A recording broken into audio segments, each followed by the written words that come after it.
안녕하세요. 오늘의 사연입니다. 구독과 좋아요 한 번씩 부탁드릴게요. 바로 사연 시작하겠습니다.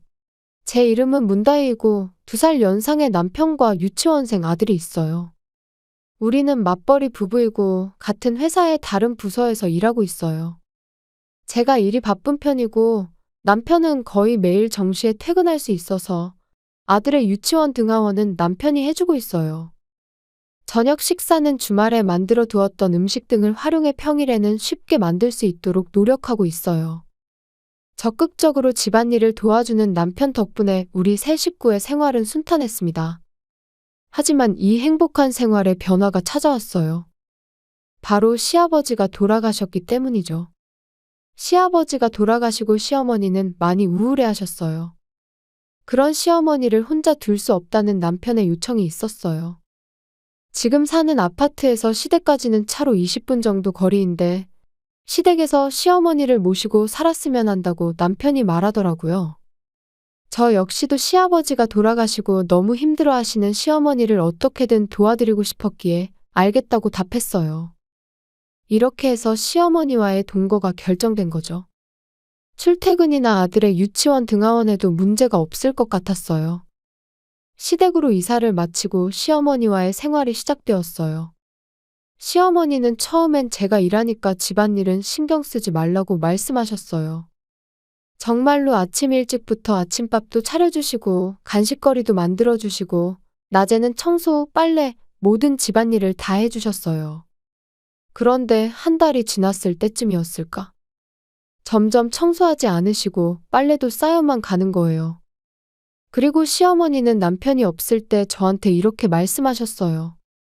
며느라, 지난 한 달 동안 너가 스스로 집안일을 대신하겠다고 말하기를 기다렸어. 그런데 너는 며느리인 걸 까먹은 거야? 어떤 며느리라도 시어머니에게 이렇게 일을 시키지 않을 거야? 꽤 화난 어조로 말씀하셨어요. 아, 그렇구나. 시어머니의 본성은 이거구나 싶었어요. 그렇게 시어머니의 잔소리가 시작되었어요. 직장 생활하는 저로서는 집안일에 할애할 수 있는 시간이 상당히 한정되어 있죠.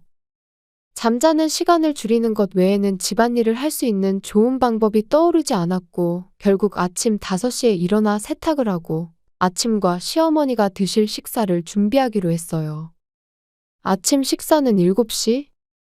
이때까지 기본적으로 모든 준비를 마쳐야 해요. 식사 준비 사이에 빨래만 말려놓죠. 남편이 있는 앞에서는 기본적으로 착한 시어머니이기 때문에 아침밥에 대해 불평하는 일은 없었어요. 하지만 남편이 보지 않는 점심은 거의 먹지 않고 남길 확률이 높아요. 왜냐하면 음식이 맛없어서 어쩔 수 없이 배달시켜 먹었다며 저에게 잔소리와 함께 배달비를 달라고 하시거든요. 피곤한 몸을 이끌고 돌아와서 이런 말을 매일 듣게 되면 너무 스트레스였어요. 하지만 제 하루는 끝나지 않아요. 시어머니 때문에 집안이 어지럽혀져 있는 걸 청소해야 하기 때문이죠. 요즘은 제가 바쁘게 지내는 모습을 본 아들이 청소를 도와주기도 해요. 고사리 같은 손으로 엄마 도와주겠다며 옆에서 거들어주며 힘내라는데 힘내라는 아들의 말에 울컥하면서 청소했어요. 저녁도 온 가족이 함께 먹는데 시어머니는 속이 안 좋다며 얼마 먹지도 않고 식사 도중에 자리를 떠요. 남편은 시어머니의 말을 그대로 받아들이기 때문에 소화 잘 되는 보약이라도 한 채 지어줘야 되는 거 아니냐고 걱정하는데 제 생각엔 저를 괴롭히기 위한 것일 거예요. 제가 그렇게 생각하는 데는 나름대로 이유가 있는데 시어머니의 방에는 엄청난 양의 과자가 쌓여 있어요. 저는 그것들을 시어머니가 매일매일 먹고 있다는 걸 알고 있어요. 시어머니는 저를 괴롭히면서 점점 기운을 차리는 것처럼 보였어요. 남편은 시어머니가 점점 더 건강을 찾는 걸 보고 함께 살게 돼서 좋다고 생각하는 것 같지만 제가 그 대신에 지쳐가고 있는 걸 눈치채지 못하고 있는 것 같아요. 남편이라도 저에게 좀 더 신경을 써줬으면 좋겠는데.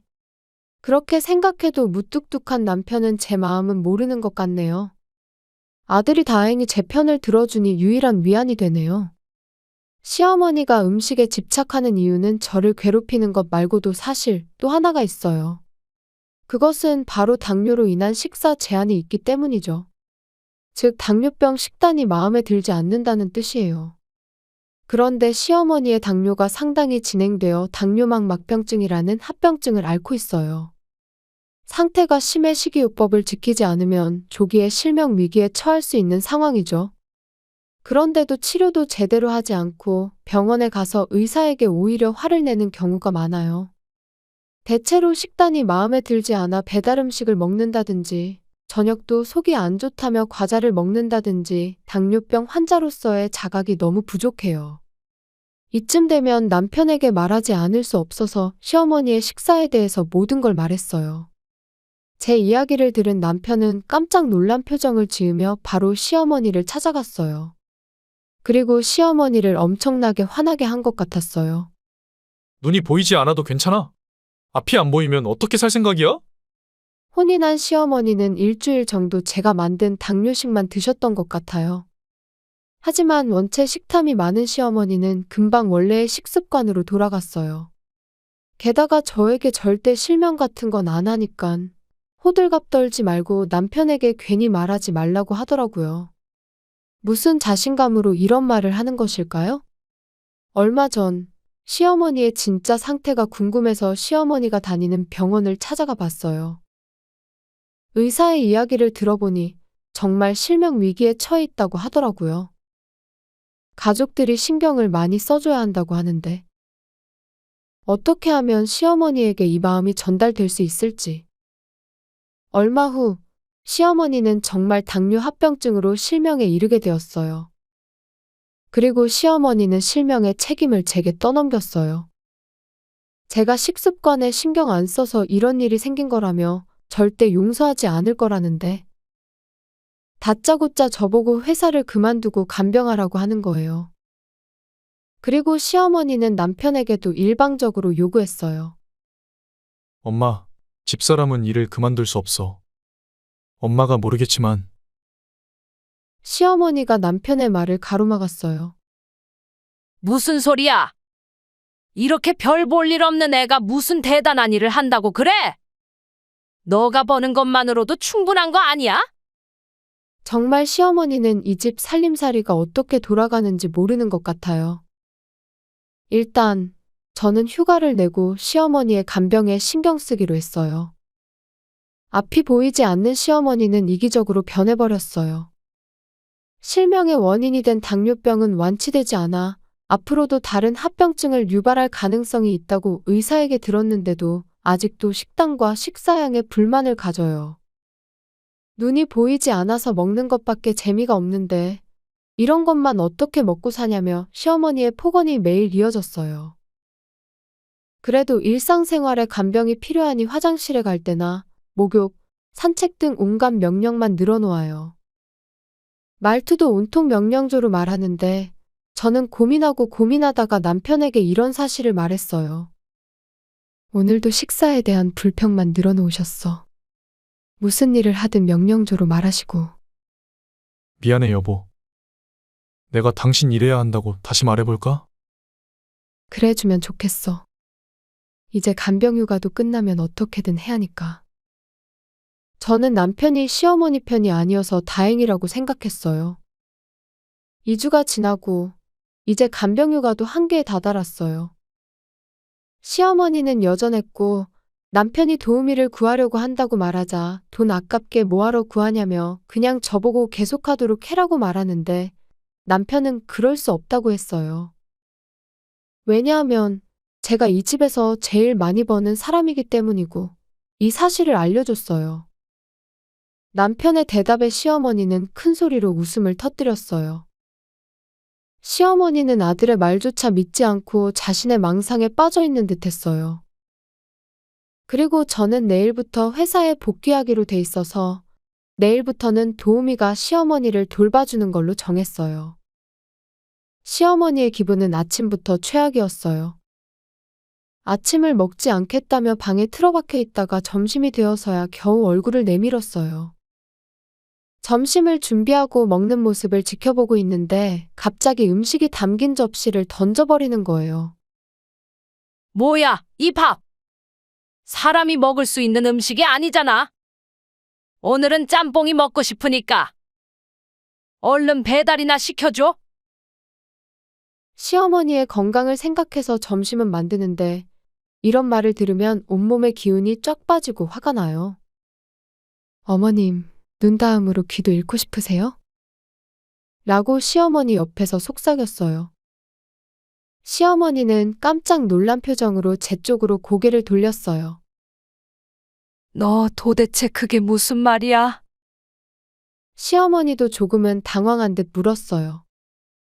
저는 실명했는데도 계속 건강관리 안 하면 다음 차례는 귀가 아닐까 싶다고 말했어요. 그러자 시어머니는 눈이 동그래지며 절 이상하게 쳐다보는데 제가 다음엔 정말 더 큰일 날 거라고 했더니 시어머니는 두려움 때문인지 얼굴이 새파랗게 질려버렸어요. 시어머니는 저를 완전히 귀신 보듯 보기 시작했어요. 그리고 남편이 돌아오자 시어머니는 남편에게 할 말이 있다며 바로 자기 방으로 가버렸어요. 배고파하는 아들과 함께 먼저 저녁을 먹고 있는데 시어머니의 방에서 큰 목소리가 들리는 거예요. 며느리가 내 눈뿐만 아니라 귀까지 없애려고 해. 저런 사이코패스 같은 며느리랑 빨리 이혼해. 이러다가 내 몸뚱아리가 남아나질 않겠어? 남편의 목소리는 들리지 않아 알 수 없지만 분명 시어머니를 달래려고 하는 것 같았어요. 하지만 시어머니의 목소리는 계속 들려왔어요. 그러자 남편이 나와서 시어머니의 방문을 쾅하고 힘껏 닫았어요. 그리고 남편이 터벅터벅 우리 쪽으로 오더니 이 집에서 나가자며 짐을 싸라고 했어요. 갑자기 왜 그래? 웬만해서는 화를 잘 안 내는 남편이 이렇게 화를 내는 건 처음이었어요. 이미 엄마에 대한 정은 다 떨어졌어. 당신이 눈을 실명시켰다느니 다음엔 귀를 못 듣게 할 거라고 하는데 그걸 어떻게 듣고 있겠어? 엄마 실명은 완전히 스스로 자초한 결과잖아. 그런데도 그런 말을 하다니. 정신이 이상한 건 지금 엄마야. 저는 화난 남편의 지시를 따르기로 했어요. 최소한의 짐을 챙겨 시댁을 떠나려고 현관에서 신발을 신고 있는데 시어머니가 난간을 잡고 혼자 오셨어요. 너희 지금 어디 가는 거야? 이런 나를 두고 나간다는 게 말이 돼? 사이코패스 같은 며느리만 나가면 되니까 손주랑 함께 이 집에서 살자. 내일이면 도우미가 오니까 이제부터는 그 사람을 의지해요. 우리는 이제 인연을 끊을 거니까. 그렇게 말하고 남편은 현관문을 열었어요. 아직은 조금 쌀쌀한 공기가 현관문을 통해 들어왔어요. 시어머니에 계속 절박하게 외쳤지만 누구의 마음도 움직이지 않는 것 같았어요. 그렇게 우리 세 사람은 시댁을 떠났어요. 그날은 역 앞에 호텔에 묵게 되었어요. 다음 날은 금요일이라 그날 하루만 버티면 주말에 어떻게든 움직일 수 있을 것 같았기 때문이죠.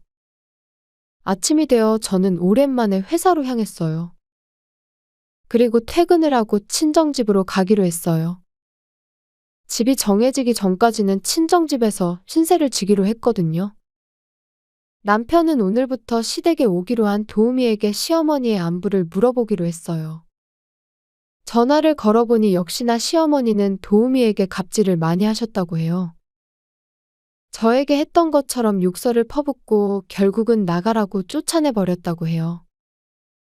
오늘 간 도우미는 첫날이라 이럴 수 있다고 했지만 시어머니의 성격상 계속 저럴게 뻔해요. 그래도 남편은 시댁에 돌아갈 생각은 절대 없다고 했어요. 언젠가 정말 시어머니를 돌봐줄 사람이 없어지면 시설에 입소하는 것도 고려하고 있다네요. 시설에 들어가면 식사도 제대로 된 당뇨식도 나오고 그 이상의 식사는 더 이상 할 수 없게 되니 일석이조라고 하더라고요. 저는 시어머니의 친아들인 남편이 그렇게 해도 좋다고 하면 따를 수밖에 없는 거죠. 시어머니에 대한 애정 따위는 이미 다 떨어졌으니까요. 그 후에 시어머니는 남편의 생각대로 새로 오는 도우미마다 갑질로 괴롭혀서 도우미 구하는 게 점점 힘들어지고 있어요. 당연히 당뇨용 식단을 섭취할 리도 없고 혈당 수치도 계속 높게 유지하고 있다고 해요. 의사가 이대로 가다가는 다른 합병증 증상도 나타날 거라는데. 하지만 우리 가족이 시어머니를 볼 일은 앞으로 절대로 없을 거예요. 남편은 이미 시어머니가 들어갈 시설도 알아보고 있고 상담도 받는 중이에요. 한편 우리는 새 집으로 무사히 이사할 수 있었어요. 물론 시어머니께는 이사한 곳을 알려드리지 않았어요. 실명했다고 해도 이 집 주소를 알려주면 택시 등을 이용해서 올 수 있기 때문이죠. 저와 아들은 시어머니와 완전히 떨어져서 생활하고 있고 정신적으로도 안정되었어요. 일도 예전처럼 잘 해낼 수 있게 되었고요. 시어머니와 함께 살았던 몇 달은 악몽을 꾼 것 같은데 이제는 별로 기억조차 나는 게 없다는 게 솔직한 심정이에요. 앞으로는 남편과 아들과 함께 행복한 일상을 보내고 싶네요. 시청해주셔서 감사합니다. 그럼 다음 영상에서 다시 뵙겠습니다.